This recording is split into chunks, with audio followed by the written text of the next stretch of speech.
Welcome to Tales Within Pages. Huckleberry by Frank Stockton. More than 168 years ago, there lived a curious personage called Old Riddler. His real name was unknown to the people in that part of the country where he dwelt. But this made no difference, for the name given him was probably just as good as his own. Indeed, I am quite sure that it was better, for it meant something, and very few people have names that mean anything. He was called Old Riddler for two reasons. In the first place, he was an elderly man. Secondly, he was the greatest fellow to ask riddles that you ever heard of. So this name fitted him very well. Old Riddler had some very peculiar characteristics, among others. He was a gnome. Living underground for the greater part of his time, he had ample opportunities of working out curious and artful riddles, which he used to try on his fellow gnomes. And if they liked them, he would go above ground and propound his conundrums to the country people, who sometimes guessed them, but not often. The fact is that those persons who wished to be on good terms with the old gnome never guessed his riddles. They knew that they would please him better by giving them up. He took such a pleasure in telling the answers to his riddles that no truly kind-hearted person would deprive him of it by trying to solve them. You see, as Old Riddler used to say, when talked to on the subject, if I take all the trouble to make up these riddles, it's no more than fair that I should be allowed to give the answers. So the old gnome, who was not much higher than a 2-year-old child, though he had quite a venerable head and face, was very much encouraged by the way that people treated him, and when a person happened to be very kind and appreciative, and gave a good deal of attention to one of his conundrums, that person would be pretty sure, before long, to feel glad that he had met Old Riddler. There were thousands of ways in which the gnomes could benefit the country folks, especially those who had little farms or gardens. Sometimes Old Riddler, who was a person of great influence in his tribe, would take a company of gnomes under the garden of someone to whom he wished to do a favor, and they would put their little hands up through the earth and pull down all the weeds, root foremost, so that when the owner went out in the morning, he would find his garden as clear of weeds as the bottom of a dinner plate. Of course, anyone who has habits of this kind must eventually become a general favorite, and this was the case with Old Riddler. One day he made up a splendid riddle, and after he had told it to all the gnomes, he hurried up to propound it to some human person. He was in such haste that he actually forgot his hat, although it was late in the fall, and he wore his cloak. He had not gone far through the fields before he met a young goose girl named Lois. She was a poor girl and was barefooted. And as Old Riddler saw her in her scanty dress, standing on the cold ground, watching her geese, he thought to himself, "Now I do hope that girl has wit enough to understand my riddle, for I feel that I would like to get interested in her." So, approaching Lois, he made a bow and politely asked her, "Can you tell me, my good little girl, why a ship full of sailors at the bottom of the sea is like the price of beef?" The goose girl began to scratch her head through the old handkerchief she wore instead of a bonnet, and tried to think of the answer. "Because it's low," said she, after a minute or two. "Oh, no," said the gnome. "That's not it. You can give it up, you know, if you can't think of the answer, I know," said Lois. "Because it's sunk." "Not at all," said Old Riddler, a little impatiently. "Now come, my good girl, you'd much better give it up. You will just hack at the answer until you make it good for nothing." "Well, what is it?" said Lois. "I will tell you," said the gnome. "Now pay attention to the answer, because it has gone down." "Don't you see?" asked the old fellow, with a gracious smile. "Yes, I see," said the goose girl, scratching her head again.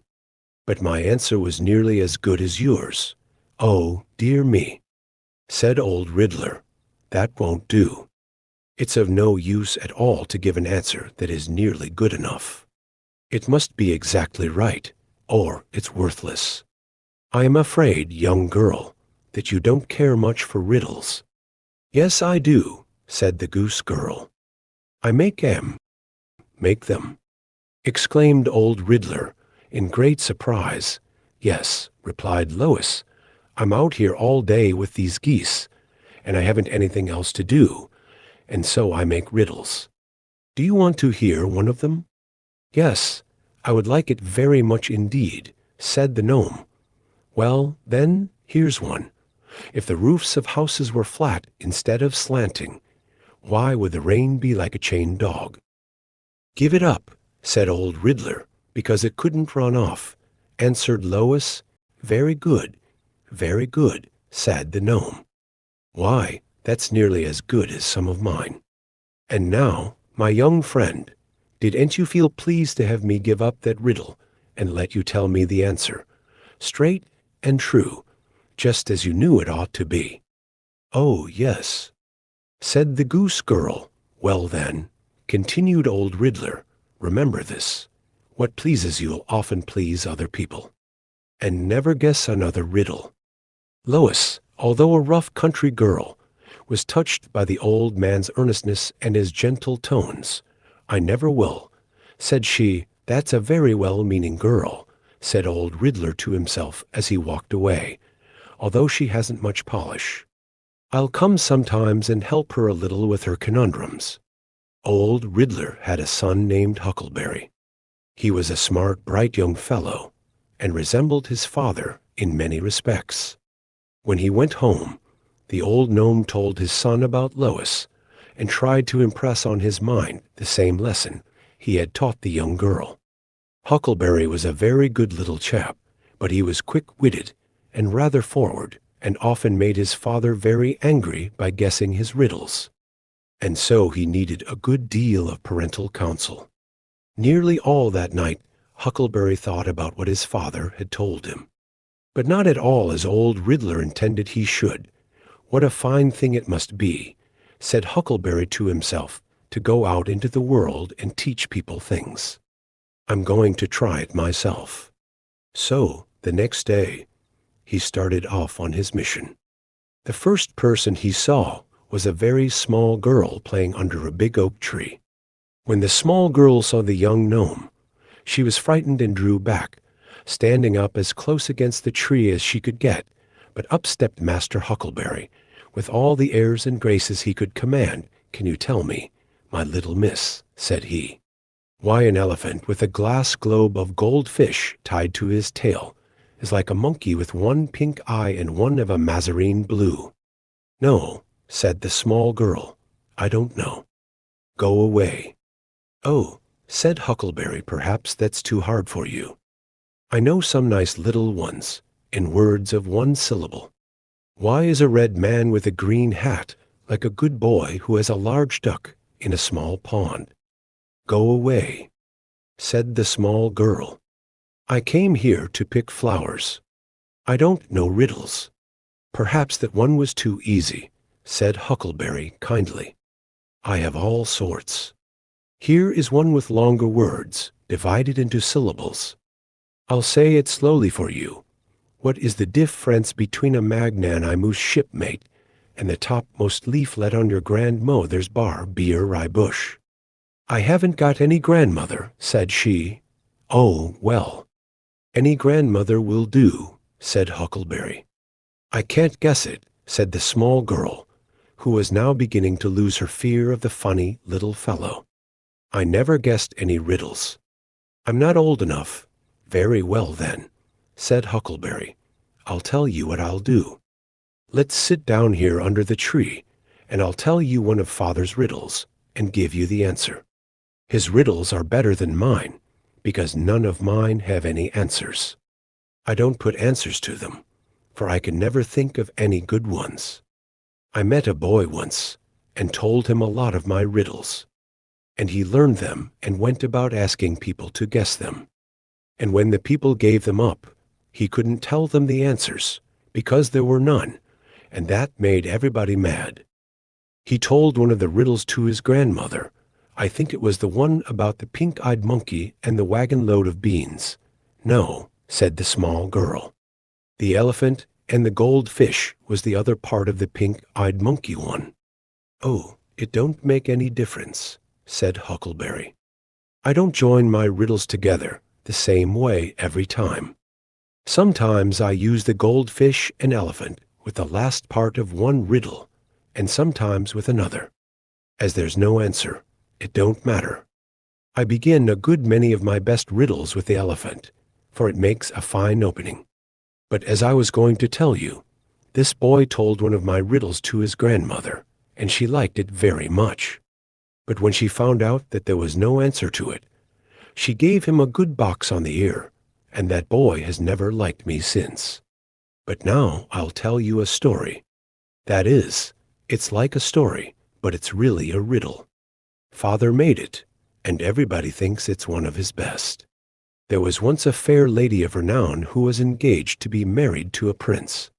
And when the wedding day came round, they were to be married in one of the prince's palaces in the mountains. She was so long getting dressed. You see, she dressed in one of her father's palaces, down in the valley, that she was afraid she would be late. So as soon as her veil was pinned on, she ran down to the stables, threw a wolf skin on the back of one of the fiercest of the chargers, and springing on him, she dashed away. She wasn't used to harnessing horses, and was in such a hurry that she forgot all about the bridle. And so, as she was dashing away, she found she couldn't steer the animal, and he didn't go anywhere near the prince's palace, but galloped on and on, and on, every minute taking her farther and farther away from where she wanted to go. She could turn the charger, and she could stop him, though she tore off pieces of her veil and tried to put them around his nose, but it was no good.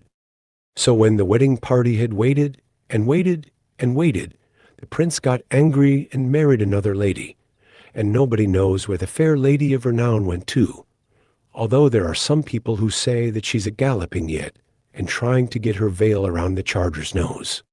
Now, why was it that fair lady of renown never married? Answer: because she had no bridle. You can say either bridle or bridle, because they both sound alike, and if she had had either one of them, she would have been married. This is a pretty long riddle, but it's easier than mine, because it's all fixed up right, with the answer to it and everything.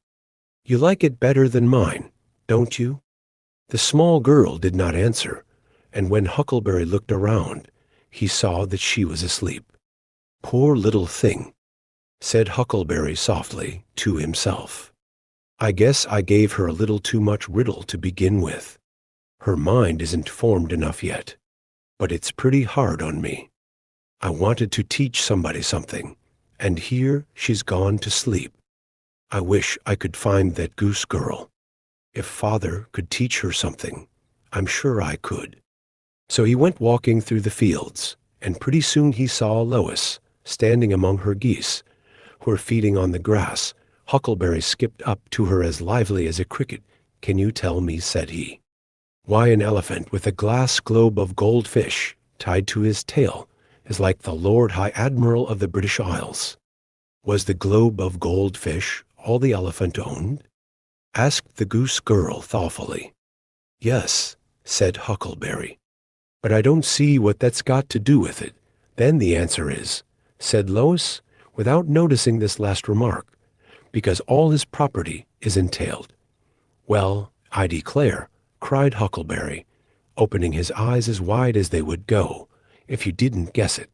"Why, I didn't know it had an answer. I wish it hadn't had an answer," said the goose girl, suddenly stamping her foot. "I wish there had never been any answer to it in the whole world. It was only yesterday that I promised Old Riddler that I would never guess another riddle, and here I've done it. It's too bad." "I don't think it is," cried Huckleberry, waving his little cap around by the tassel. "It's all very well for Father not to want people to guess his riddles, because they've got answers, and he knows what they are. But I would never have known that any of mine had an answer if you hadn't guessed this one. If you had had a riddle like this one, Wouldn't you have been glad to have someone tell you the answer? Yes, I would, said Lois. Well then, my good girl, remember this. If a thing gives you pleasure, it's very likely that it will give somebody else pleasure. So let somebody else have a chance, and the next time you hear a riddle that you think the owner has no answer for, guess it for him. If you can, goodbye.